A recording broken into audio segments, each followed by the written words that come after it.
छत्रपती शिवरायास वंदन करून नगद नारायणाच्या चरणी नतमस्तक होत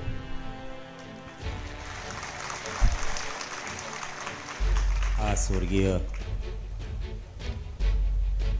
मराठा समाजाची चळवळ अण्णासाहेब पाटलांचा विचार घेऊन ज्यांनी महाराष्ट्रभर चालवली आणि या गोरगरीब मराठ्यांना न्याय देण्याचं काम स्वर्गीय आमदार विनायकरावजी मेटे साहेब यांनी केलं, त्यांच्या जयंतीच्या निमित्तानं त्यांना विनम्र अभिवादन करतो.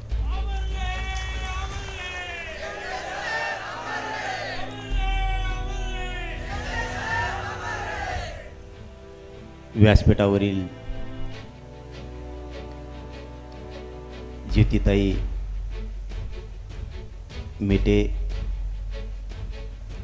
आशुतोषभैया मेटे आणि व्यासपीठावर आणि जमलेल्या सर्व बांधवांना आणि समोर बसलेल्या मायमावल्यांना आणि मराठा बांधवांना माझा मानाचा जय शिवराय.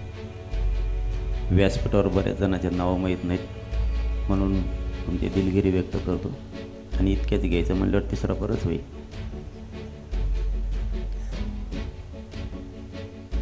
माननीय मेटे साहेबांचं स्वप्न होतं गोरगरीब लोकांना न्याय मिळाला पाहिजे, त्यांना आरक्षण मिळालं पाहिजे.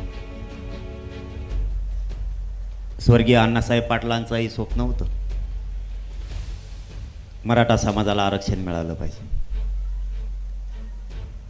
स्वर्गीय अण्णासाहेब पाटील, माननीय स्वर्गीय आमदार विनायकरावजी मेटे साहेब यांचं बलिदान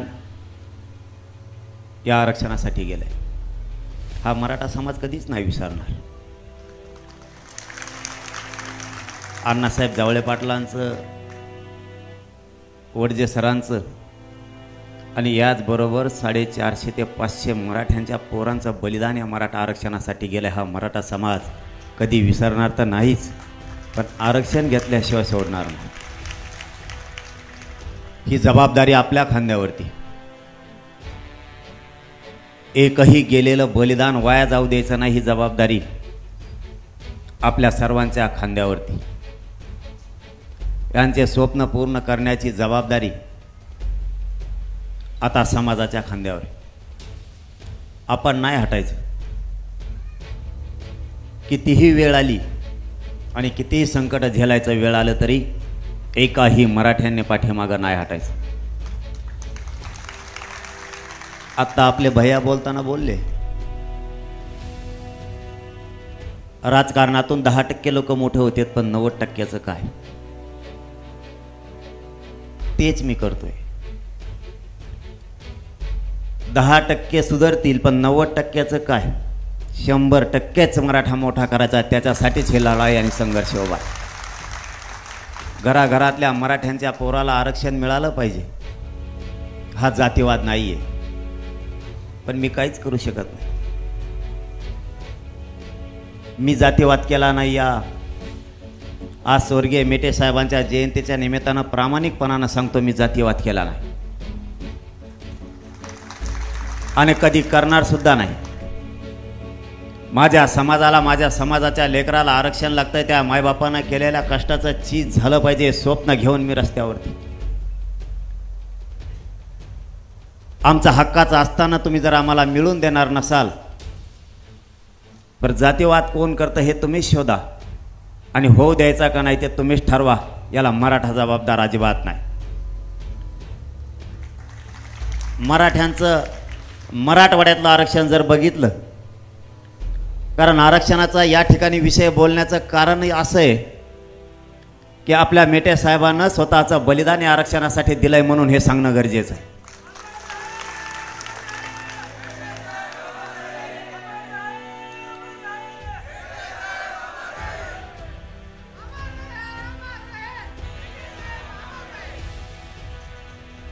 मराठवाड्यात 1884 पासून आरक्षण होतं. सातारा संस्थान आणि बेळगावच्या गॅजेटमध्ये सुद्धा मराठ्यांना आरक्षण आहे. बॉम्बे गव्हर्नमेंटच्या गॅजेटमध्ये सुद्धा मराठ्यांना आरक्षण आहे. ज्या विभागानुसार प्रांत येत होता त्यानुसार रचना केली गेली आणि ज्याच्या त्याच्या व्यवसायाप्रमाणे ज्याला त्याला आरक्षण दिलं गेलं होतं. तुम्हाला आरक्षण दिलं ते 1967 ला दिलं 180 जातींना. 89-90 ला दिलं ते मंडल कमिशननं दिलं.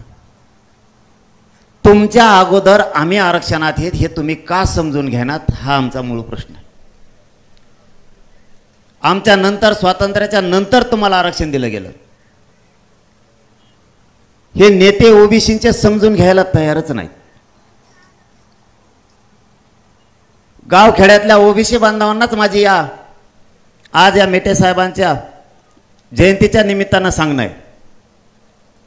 तुमच्या अगोदर आम्ही 100-150 वर्षापूर्वी आरक्षणात येत. तुमच्या नेत्याला जरा समजून सांगा.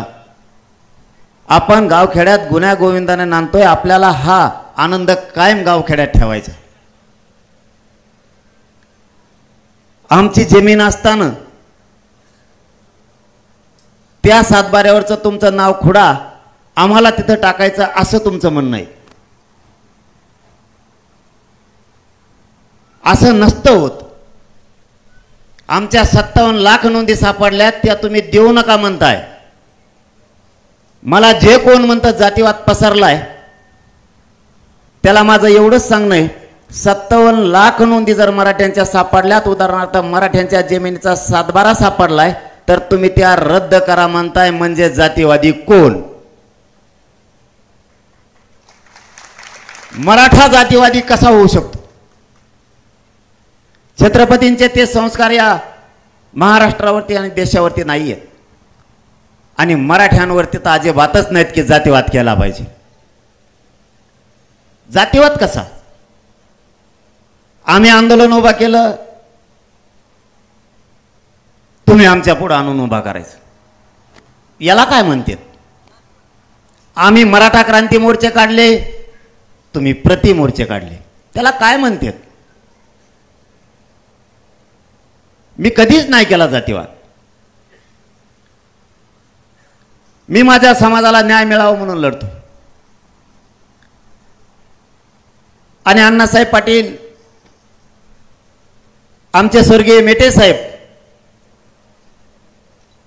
जावळे पाटलांपासून 350-400 बलिदानं गेले समाजाला न्याय मिळावा म्हणून. आणि ती जबाबदारी खांद्यावर पेलून आम्ही आमचा संघर्ष सुरू केलाय. तुम्हाला मिळालंय, आम्ही तुमचं नाही घेत. फक्त सांगताना ओबीसीच्या नेत्यांना नीट सांगितलं पाहिजे, आम्ही तुमचं नाही घेत, आमचं आहे, 150 वर्षापूर्वीच आहे, ते आम्ही मागतो. तुम्हाला नाही कळायचं. ज्या बापानं कष्ट करून पोरग शिकवलं ते 1% नोकलं, त्या बापाच्या डोळ्यात पाणी नाही तर रक्ताचा ओघळ येतोय हे तुम्हाला नाही कळायचं. ज्या लेकराचा MBBS साठी 1% नंबर हुकला आणि त्याच्या बापानं ऊस तोडलाय, त्या पोराच्या काय वेदना असतील आणि त्या आई बापाच्या काय वेदना असतील तुम्हाला नाही कळायचं. स्वर्गीय अण्णासाहेब पाटलांच्या आणि स्वर्गीय मेटे साहेबांच्या मराठा समाजाविषयी लढ्याच्या काय वेदना होत्या तुम्हाला नाही कळायच्या. तुम्ही प्रत्येक विषयात फक्त राजकारण आणि राजकारणच आणणार. तुमच्या त्या विचाराला आम्ही मराठा काही करू शकत नाही. आम्हाला हे बलिदान वायाला नाही जाऊ देता येणार. एखादं लेकरू जर इंजिनियर होण्यापासून, नोकरीला लागण्यापासून जर वंचित राहिलं ना, तर त्या लेकराची तरफड विचारा, एकदा त्याला विचारू त्याचे काय हाल आहेत. लेकरं आमचे गळाला फास लावून घ्यायला लागलेत. या आम्हाला जातीवादी म्हणणाऱ्यांना आमच्या वेदना नाही कळायच्या. तुमच्या लेकराच्या तुम्हाला वेदना कळतात, पण मराठ्यांच्या लेकरात तुम्ही कधीच तुमचं लेकरू म्हणून बघितलं नाही. आम्ही तुमच्या लेकरात आमचे लेकरं बघितलेत. नाही जातीवाद केला आम्ही. जरा मागचे दिवस आठवून बघा. तुम्हाला आरक्षण मिळालं, तुमची जात तुम्ही मोठी केली, त्यावेळेस आमचं काहीच दुखलं नाही आणि आम्हाला कधी वाईटही नाही वाटलं. नोकऱ्यात असणारे तुमच्या लोकांच्या बढत्या झाल्या, आमच्या लोकांच्या नाही झाल्या, तरी आम्हाला नाही वाईट वाटलं. आमचे लेकरं रात्रंदिवस कष्ट करून स्वतःच्या मायबापाचं स्वप्न पूर्ण करण्यासाठी रात्रंदिवस अभ्यास करतायत. तुम्ही त्याला जातीवादाची जोड देऊन अशांतता राज्यात पसरायचं काम नका करू. तुमच्या बरोबर आम्ही कधीच बरोबरी करत नाहीत. तुम्ही जसं वागताय तसं आम्ही कधीच वागत नाही. पण मात्र आम्ही आमच्या मतावर ठाम आहेत. मराठ्यांचं आरक्षण ओबीसी देणार, आम्ही ते घेणारच, याच्यावर आम्ही ठाम आहेत. तुम्हाला तुमचा विचार बदलायचा तर बदला, नाही तर बदलू नका, त्याला आम्ही काय करू शकत नाही. आमचं मत आम्ही नाही बदलू शकत, कारण आमच्या मराठ्यांच्या लेकराचं हित त्याच्या आधी. तुम्हाला तुमचे लेकरं मोठे करावे वाटले, आम्हालाही आमचे लेकरं मोठे करावे वाटते. आम्हालाही वाटलं पाहिजे आमच्या लेकरांच्या डोक्यावरचं दारिद्र्याचं छत गेलं पाहिजे. त्यांच्यावर होणारा अन्याय त्याच्यावरती न्यायाचं छत्र धरलं पाहिजे. आम्हालाही वाटतं आमचा विकास झाला पाहिजे. आम्हालाही आमच्या लेकरालाही काही स्वप्न आहेत. तुम्हाला प्रतिष्ठा आहे तशी आम्हालाही प्रतिष्ठा आहे. तुमचे काबाड कष्ट करतात, आमचे काबाड कष्ट करतात, आमचे काय डाके टाकत नाहीयेत. फक्त जातीवाद झाला म्हणून तुम्ही टोळके गोळा करायला लागला. पुन्हा तेच सांगतो, तुम्ही कितीही टोळके गोळा केले तरी अण्णासाहेब पाटलांपासून मेटे साहेबांपर्यंत आणि 350-400 बलिदान गेले ना, हे वायाला नाही जाऊ देणार. व्हायचं असेल ते होईल, त्याला नाविलाज आहे आमचा.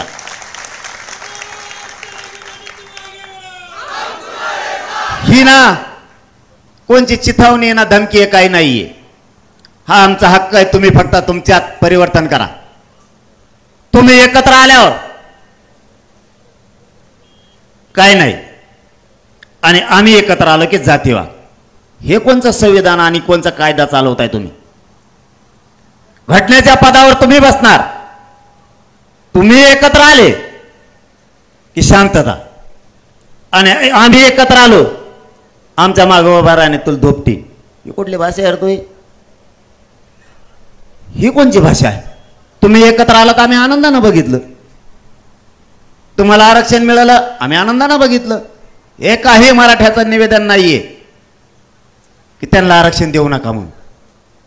तुमचे निवेदनाचे ढिगलं पडलीत. तुम्ही झोपाना आदवी मराठ्याला आरक्षण मिळू नये म्हणून. तुम्ही पडेल सगळा माल गोळा केला ते येवल्यावाल्याने, आणि मिरत आहे तिकडं आंतरवाली जवळच येत आहे. तेव्हा जातीवाद नाही का? मेटे साहेबांनी जातीवाद केला नाही, स्वर्गीय अण्णासाहेब पाटलांनी केला नाही, अण्णासाहेब जावळे पाटलांनी केला नाही, आणि छत्रपतींच्या काळापासून कोणीच केला नाही. मी तरी का करल? जरा स्वतःच्या छातीवर हात ठेवून प्रामाणिकपणानं सांगा, कुठं जातीवाद केलाय? आमच्या आई बहिणीवरती हल्ला झाला तरी आमच्या माता मावल्या हल्ल्या नाहीत की तिला लेकराला न्याय पाहिजे होता. त्याच्यानंतर महाराष्ट्रात मराठ्यांचे कार्यक्रम सुरू झाले. तुम्ही का सुरू केले? आणि ते पण अंबडमधूनच. तुम्ही स्वतःला कधी विचारलं का आपण पण जातीवाद करतोय म्हणून? आम्ही फक्त एकत्र आलो, तुमची एवढी फजिती झाली. तुम्हाला कोणाला झोपा येणार, त्याला मी तरी काय करू? तुम्ही एकत्र आलो, आम्ही आनंदानं बघितले. पुढच्या काळातही बघू. तुम्ही उलट खुश व्हायला पाहिजे होतं. आपली जात एक आली, आता मराठ्याची आली, खूप चांगलं झालं. तुम्ही लोक अडवायला लागले हो. तुम्ही आमच्या गोरगरिबांना त्रास द्यायला लागलात. मराठा काय चीज असतो ना, मी मागच सांगितलं होतं, मराठ्याच्या नादी लागू नका, तांगे उलटे फलटे होते. हे लय अवघड खेळे. ताई मोगा बोलताना बोलल्या, एक साधा माणूस मुंबईला आला, कधी वाटत नव्हतं या पदावरती विधान परिषद विधानसभा गाजवतील, कधी आमदार होतील. ताई, ह्या मराठ्यांनी जर मनावर घेतलं ना, या राज्यात काहीही होऊ शकतं.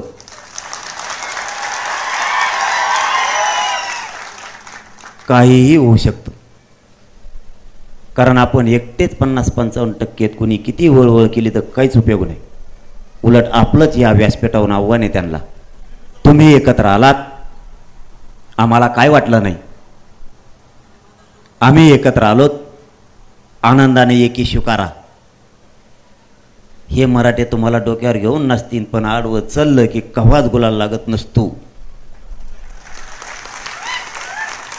समाधान मान्य करा.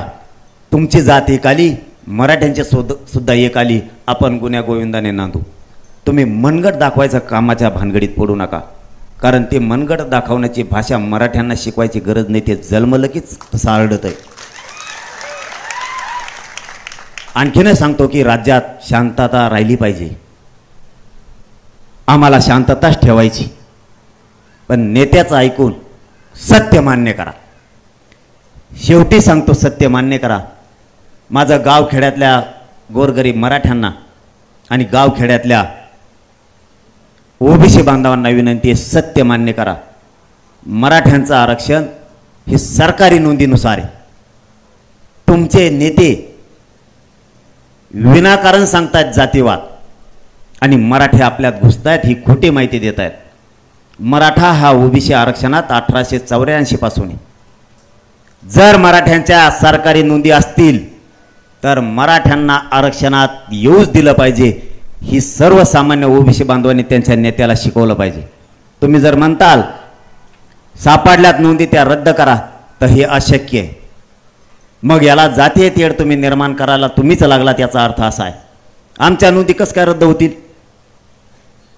आम्ही या उदाहरणार्थ या बीडमध्ये नाही आहे. 2-3 पिढ्या आमच्या एखाद्या या बीड शहरातल्या माणसाच्या मुंबईला गेल्यात किंवा पुण्याला होता आणि त्या आजोबा त्याचा तिथं गेलाय, पण नातवाला माहीतच नाही बीड शहरात आपली 1 एकर जमीन आहे. तो रिटायर झाल्याच्या नंतर त्याच्या लक्षात आलं की आपण आता गावाकडे जाऊ, आणि त्याचा 1 एकरचा 7-12 त्याला मिळाला. त्याच्या शेजारी एखादा ओबीसी बांधव आहे, छगन भुजबळ सारखा, आणि तो म्हणतोय की तुझं 1 एकर सापडलंय, पण तू ह्या वावरात येऊ नको. कोणाला मान्य इथं बसलेल्याला? देतान का सोडून 1 एकर वावर? त्यांचं असं म्हणणं आहे, तुमचं 1 एकर सापडलं तरी पण तुमच्या बांधाच्या शेजारी वावर आहे, मग बैल चरायला ते लागत आहे. म्हणजे तो हे बैल चारासाठी आमचे लेकरं पैसे मारितो का? आमचं ते हक्काचं आहे, ते आम्ही मिळवणार आहेत. तसं मराठ्यांचं आरक्षण हक्काचं आहे. याच्याही पुढचं सांगतो आणि थांबतो. 1967ला ज्यावेळेस ओबीसीना आरक्षण दिलं त्यावेळेस कुणबी आणि मराठा एक आहे. त्याच्यामध्ये 83 क्रमांकाला नोंद आहे. 180 जाती घातल्या, मग तेवढ्याच राहायला पाहिजे होत्या. 450 झाल्याकडून मी ज्यावेळेस ही प्रश्न विचारला गिरीश महाजन साहेबाला, त्यावेळेस त्यांनी सांगितलं की ही त्यांची पोट जात म्हणून घातली. आरक्षण तर व्यवसायानुसार दिलंय.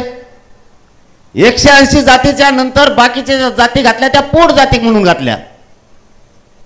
मग आरक्षण जर व्यवसायाच्या आधारावर दिलं तर त्यांना दुसरा प्रश्न विचारला, कुणबी मराठे विदर्भातले हे शेती करतात म्हणून जर त्यांना आरक्षण दिलंय, माळी समाजाला शेती करतात म्हणून त्यांना आरक्षण दिलंय, बागवानांना शेती करतात म्हणून दिलंय, मग ज्या जाती बाकीच्या घातल्यात माळी समाजाच्या त्या शेती करतात म्हणून घातल्यात, म्हणजे तत्सम जात हे म्हणून, म्हणजे तसाच व्यवसाय करते म्हणून.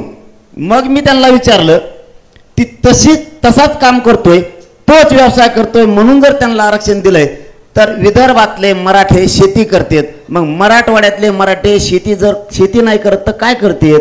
इकडं काय समुद्र आहे का? इकडं काय वाटग्या आणतो का आम्ही? नाही ते म्हणले ते तसं नसतं, दुसऱ्या बारीने बघून. म्हणलं दुसऱ्या बारीने नसतं, आत्ताच असताना तिथून उठायचं. खरं बोललं की यांना पटत नाही, जातीवाद म्हणतात. आणि मग सगळ्यात मोठा -पॉइंट 1 आहे, मी खरं बोलतो, माझ्या पोटात कपट नाही म्हणून यांचं पोट दुखत आहे. मी आहे ते सरळ बोलतो. मग मराठा आणि कुणबी एकच आहे. सुशील कुमार शिंदे साहेबाच्या सरकारनं तोच आधार घेतला आणि 2004ला मराठा आणि कुणबी एक हे कायदा पारित केला. आमचं म्हणणं आहे 2004चा कायद्यात सुलभता आणा, अटी शर्ती कमी करा. 83 क्रमांकाला जर कुणबी त्याच्यामध्ये, तर कुणबी किंवा मराठ्यांची पोटजात कुणबी होत नाही का? तुमच्या सगळ्या जाती पोटजाती झाल्या, मग कुणब्यांची पोटजात मराठा होत नाही का? व्यवसाय तर एकच आहे. नाही म्हणले ते तसं नाही जमत. म्हणलं तसं नाही जमत तर मग आम्ही नाही उठत. म्हणून सरसकट आपली मागणी होती की सरसकट मराठ्यांना कुणबी प्रमाणपत्र द्या. आजही तिचे बदल तिच्यात काहीच नाही. फक्त त्यांचं म्हणणं होतं सरसकटला त्यांचं लय पोट दुखत आहे, नवीन शब्द आणा. म्हणून जे आणले त्यांनी आपल्याकडं नवीन शब्दासाठी. म्हणजे हे सगळ्या स्वराच्या अंमलबजावणीला मला उद्या येड्यात काढू शकतात. म्हणून माननीय मेटे साहेबांच्या व्यासपीठावरूनच सांगतो, जयंतीच्या निमित्तानं सरकारलाही पुन्हा आठवण करून देतोय. यांनी माझ्याकडे जजेस आणले, सचिव अंतर्वलीत आणले, 12-13 मंत्र्यांची फौज आणली. त्यातल्या कोणालाच आरक्षण कळत नव्हतं असले सगळे गोळा करून आणले.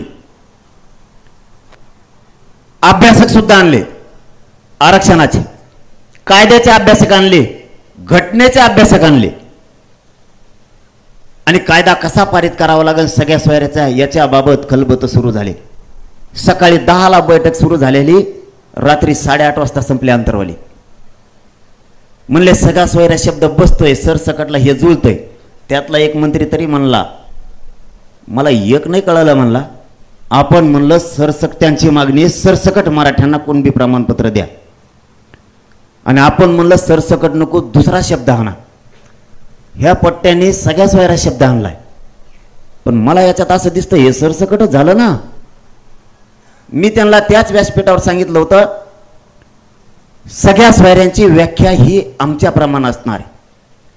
म्हणजे ज्या मराठ्यांची नोंद निघाली त्या मराठ्यांच्या सगळ्या सोयऱ्याला द्यायचं. सगळा सोयऱ्या त्यांना समजला नाही काय. गिरीश महाजन साहेबांनी मला सगळ्या सोयऱ्यांची व्याख्या सांगितली. सगळे सोयरे म्हणजे काय? 2 मिनिटं आहे ना, घेऊ का? सगळे सोयरे म्हणजे काय त्यांनी मला सांगितलं. म्हणलं सगळ्या सोयऱ्याला द्यायचं. ते म्हणले हो तुमच्या म्हणण्याप्रमाणेच सगळ्या सोयऱ्याला ज्याची नोंद सापडली त्याच्या सगळ्या सोयऱ्याला द्यायचं. मोजायला लागले कांड्यावर असं सगळ्या सोयऱ्या म्हणजे चुलता, पुतण्या, आजा, आजोबा. म्हणलं तुमच्यात सगळे सोयरे हे केव्हापासून झाले? या चुलता पुतण्या संग लग्न करतात का? आमच्यात नाही भाऊ करीत म्हणलं, कारण ते सगळे सोयरे होऊच शकत नाहीत ना. म्हणलं सगळे सोयरे म्हणजे मराठा समाजात पिढ्यानं पार परंपरेनुसार घनगोतात लग्नाच्या सोयरीकी जुळतात ते सगळे सोयरे. एका मराठ्यांची नोंद निघाली त्या मराठ्यांचा व्यवसाय शेती, पण ज्या मराठ्यांची नोंद निघाली नाही त्याचा पण व्यवसाय शेती. एकमेकाचा रोटीपिटी व्यवहार होतोय. जरी नोंद निघाली नसली तरी त्याच नोंदीच्या आधारावर त्याच्या सगळ्या सोयऱ्यांना राज्यातल्या कुणबी प्रमाणपत्र द्यायचे. त्यातला एक मंत्री खूप चतुर होता. तेव्हा म्हणला मग तर हे सरसकटच होतंय. मराठ्याची जर एक नोंद सापडली तर त्या एका मराठ्याच्या अर्ध्या महाराष्ट्राला लढा येईल म्हणला. आणि म्हणला मग तसंच असतं, तुम्हाला सरसकट नाही ना पाहिजे तर सगळ्या सोयऱ्यांना द्यावा लागणार. हे गॅजेटचे सुद्धा विषय त्याचपासून आहेत. 13 तारखेच्या आत हे सगळे विषय घ्यायचं ठरलंय. सगळ्या सोयऱ्यांची अंमलबजावणी आपल्या व्याख्याप्रमाणे त्यांनी जर नाही दिली तर आपल्याला ती अंमलबजावणी मान्य नाही. गॅजेट हैदराबादचं, सातारा संस्थांचं आणि बॉम्बे गव्हर्नमेंटचं ही घ्यायचं. 83 क्रमांकाला मराठा आणि कुणबी एक ते पण द्यायचं असं सगळं ठरलंय. त्यामुळे एकूण 9 मागण्यात त्या घेतल्या तर ठीक, नसता मला काय राजकारणात यायचं नाही. तुम्ही परत म्हणता ते विषय कम घ्या ना बाबा, आम्ही म्हणलो मला राजकारणात यायचं नाही. माझ्या समाजालाही राजकारण करायचं नाही. आमचा उद्देश फक्त एकच आहे, गोरगरीब मराठ्यांना त्याचं हक्काचं आरक्षण मिळवून देऊन गोरगरिबांच्या लेकराच्या अंगावर वर्दी चढलेला आम्हाला बघायचं आहे त्या आरक्षणातून. एवढं स्वप्न आमचं आहे, राजकारण आमचं स्वप्न नाही. आणि जर करा बाबा तुम्ही 13 पर्यंत नाही दिलं आणि मग मी जर उतरलो तर आपला कचका तसा असतो पाडा म्हणायला मग मी ढिलं पडत नाही. आणि मग इतके पाडी की 288तलं एक बी येऊन देणार नाही. कारण मला त्याच्यात जायचं नाही. माझ्या जातीला मला न्याय द्यायचा आहे. आणखीन राजकारणाकडं मी 13 तारखेत नसल्यामुळं मी आज काही शब्द कोणचा देऊ शकत नाही, कारण मी धोका कधी देत नाही. कारण आपण जर एकदा ठरवलं तर आपण दिलेला शब्द मागं सरकीत नाहीत आणि मागं फिरत नाहीत. त्यामुळं 13 तारखेपर्यंत सरकार काय करतंय, मराठ्यांना न्याय देतंय की नाही हे बघणं गरजेचं आहे. कारण मला आणि माझ्या समाजाला राजकारणात नाही जायचं, पण नाही दिलं तर मग पाडायचे का निवडून आणायचे हे 13 तारखेच्या नंतर ठरणारे. एका पाडा शब्दावर त्यांची एवढी फजिती झालेली आणि नंतर तर मात्र मी नाव घेऊनच पाडा म्हणून सांगणारे, मग तर त्याचे मतदानच मोजायचं नाही. आणि तुम्हालाही सांगतो की आपण 11 तारखेला आपल्या बीड जिल्ह्यातल्या सगळ्या मराठा समाजाला शांतता मराठा आरक्षण जागृती रॅलीचं आपण आयोजन केलं आहे. बीड जिल्ह्यातल्या सगळ्या मराठ्यांनी एक दिवस स्वतःच्या मुलाच्या हक्कासाठी आणि स्वतःच्या जातीसाठी एक दिवस सगळ्यांनी कामं बाजूला ठेवा. नोकरदार वर्ग मराठा असेल, व्यावसायिक मराठा असेल, शेती करणारा मराठा असेल, मजुरी करणारा मराठा असेल, सगळ्यांनी एक दिवस कामं आपल्या जातीसाठी बाजूला ठेवा. आणि बीड शहरात ज्या ठिकाणी तुमचं ठिकाण असेल मला माहीत नाही, त्या ठिकाणी बीड जिल्ह्यातल्या कानाकोपऱ्यातल्या चारही बाजूनं मराठ्यांनी बीडकडे या. आपल्या लेकराला न्याय दिल्याशिवाय आपल्याला मागं हटायचं नाही. पुन्हा एकदा तुम्हाला सगळ्यांना तुमच्या सगळ्यांचे आभार मानतो आणि माननीय स्वर्गीय विनायकरावजी मेटे साहेब यांच्या जयंतीनिमित्त त्यांना विनम्र अभिवादन करतो. कारण या भावनिक क्षणात बोलणं खूप अवघड आहे, पण बोला म्हणलेत म्हणून बोललो. कारण भावनिक क्षणात बोलणं, कारण मी बिगडी नाही आहे, त्याच्यामुळं मला बोलायला इतकं जड जातं. जिथं आत्महत्या होती तिथंही बोलायला इतकं जड जातं. कारण आत्महत्या झाल्यावर सरकारला नाही कळणार किंवा या जातीवाद आम्ही करतोय म्हणणाऱ्याला नाही कळणार. ज्या पोरानं आत्महत्या केली त्या आईबापाचं काळीज जाळल्यासारखं होतं आहे. आमच्या आया बहिणीच्या कंपाळाचं कुंकू या आरक्षणामुळं पुसलं आहे. सरकारला आमच्या मायमावल्यांच्या डोळ्यातलं पाणी नाही दिसणार. आम्हाला जातीवादी म्हणणाऱ्यांना आमच्या आई बहिणीच्या कंपाळाचं कुंकू नाही दिसणार. त्या घरावरती किती संकट आलं आहे, त्या घरावरती किती जाळ आला आहे. त्या माऊलीनं जगायचं कसं? करता पुरुष घराच्या बाहेर घरातून गेल्याच्या नंतर संसाराचा गाडा कसा हाकायचा? एकीकडून शेतीला पाणी नाही तर दुसरीकडून घरात कोणी नोकरीला नाही, ना आपण व्यवसाय उभा करू शकतो. करता पुरुष गेल्याच्या नंतर त्या घराच्या वेदना जाणून घ्यायच्या असल्या तर सरकारनं एकदा फक्त त्या घरात जाऊन बसा, त्या घराचे हाल काय आहेत. कारण ज्या घरातला बाप गेलाय, ज्या घरातला करता पोरग या आरक्षणासाठी आत्महत्या केली, त्या आईला आणि त्या बापाला विचारा एकदा फक्त एकुलता एक लेकरू गेल्याच्या नंतर उंबऱ्यावर उभा राहून काय दिसतंय. ज्या ज्या वेळेस ती उंबऱ्याला शिवती त्या त्या वेळेस समोरच्या बाज टाकलेल्या बाजावर आपला बाप किंवा आपला लेकरू ज्यावेळेस दिसत नाही ना, ती आई कोपऱ्यात जाऊन ढसा ढसा होक्साबोक्सी रडते. याची जाणीव तुम्हाला नाही कळणार या सरकारला. आमचं लेकरू गेल्यावर आम्हाला कळतंय की आमचं एकुलतं एक लेकरू तरण बांड पोरानं आज आत्महत्या या आरक्षणासाठी केली. ज्याच्या पोरानं आत्महत्या केली आणि ज्याच्या बापानं आत्महत्या केली त्याला कळतंय. ज्या बापानं ऊस तोडला, ज्या बापानं व्याजानं पैसे काढून पोरं शिकवलं आणि ते पोरं त्याचा 1% हुकल्यामुळं बापानं तिकडंच फाशी घेतली किंवा त्या पोरानं तिकडंच फाशी घेतली. तुम्हाला इतक्या निर्दयी सरकारला मराठ्यांच्या वेदना नाही कळायच्या. आम्हाला जातीवादी म्हणणाऱ्याला आमच्या वेदना नाही कळायच्या. आमचं दुःख काय? आम्हाला हा न्याय मिळवून द्यायचा आहे. आम्हाला त्या कंपाळाचं जे कुंकू पुसलंय ती जबाबदारी आमच्यावरती, त्यांचं स्वप्न साकार करण्याची. आमच्या करोडो मराठा समाजानं रात्रंदिवस काबाड कष्ट करून जे स्वप्न बघितले ते स्वप्न पूर्ण करायचे. ते स्वप्न पूर्ण करण्यासाठी आज आमचा हा संघर्ष सुरू होईल. हे जातीवाद वाढवण्यासाठी संघर्ष नाही, परंतु तुमचे विचार तुमच्या जवळ आहेत, आमचे विचार आमच्यापाशी आहेत. जाहीरपणानं आज सांगतोय की मराठ्यांना ओबीसीतून आरक्षण मिळाल्याशिवाय माझा जीव जरी गेला तरी येईनचाही मी मागं सरकत नाही म्हणजे नाही. शेवटच्या मरणाच्या घटका मोजायची सुद्धा माझी या समाजासाठी तयारी. माझ्या करोडो मराठ्यांच्या लेकराच्या पदरात आरक्षण टाकल्याशिवाय मी नाही मागं हटत. एक जीव मेला तरी चालल. लोक म्हणतात लाख मेले तरी चालतील, पण लाखांचा पोशिंदा राहिला पाहिजे. मी ही व्याख्याच उलटी करून टाकली. लाखो जगले पाहिजेत, करोडो जगले पाहिजेत. हा तुमचा मुलगा म्हणून तुम्हाला जाहीर सांगतो, एक मेला तरी चालल पण करोडो मरता कामा नाहीत. मी मरायला तयार आहे. यांचे संकट झेलायला तयार आहे, यांचे हल्लेसुद्धा झेलायला तयार आहे, पण 1 इंचही मराठ्यांच्या पोरांना आरक्षण दिल्याशिवाय मी माग हटत नाही. मग वेळेप्रसंगी मला बलिदान द्यायचं वेळ आलं तरी मी द्यायला तयार आहे, पण मराठ्यांना ओबीसीतून आरक्षण मिळाल्याशिवाय 1 इंचही माग हटत नाही हा शब्द देतो आणि थांबतो. धन्यवाद. जय शिवराय. धन्यवाद दादा. कृपया सर्वांनी जागेवर थांबायचं आहे, सर्वांनी जागेवर थांबायचं. या ठिकाणी मी अगदी काही वेळापूर्वी सांगितल्याप्रमाणे आपण शिवसंग्राम परिवारातील पदाधिकाऱ्यांचा करोच विमा या ठिकाणी उतरवलेला आहे. आपण त्या पदाधिकाऱ्यांना आदरणीय मनोजदादा जरांगे पाटलांच्या शुभ हस्ते कृपया सर्वांना विनंती, आपण साहेबांना आदरांजली अर्पण करणार आहोत, त्याच्यामुळे कुणीही जागा सोडू नका.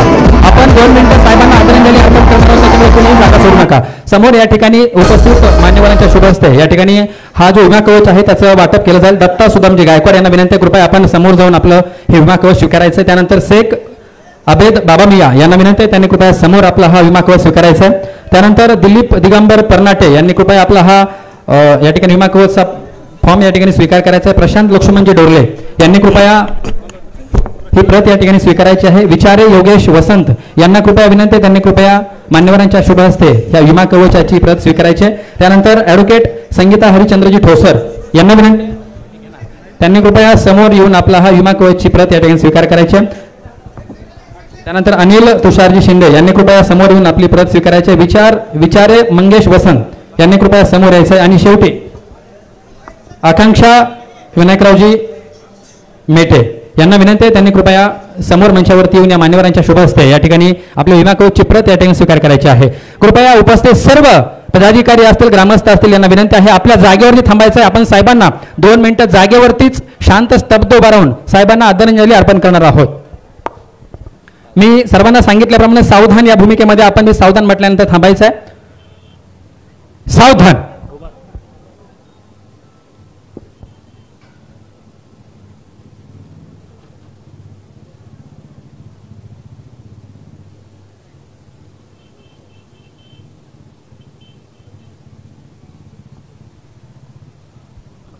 ओम शांती शांती शांती.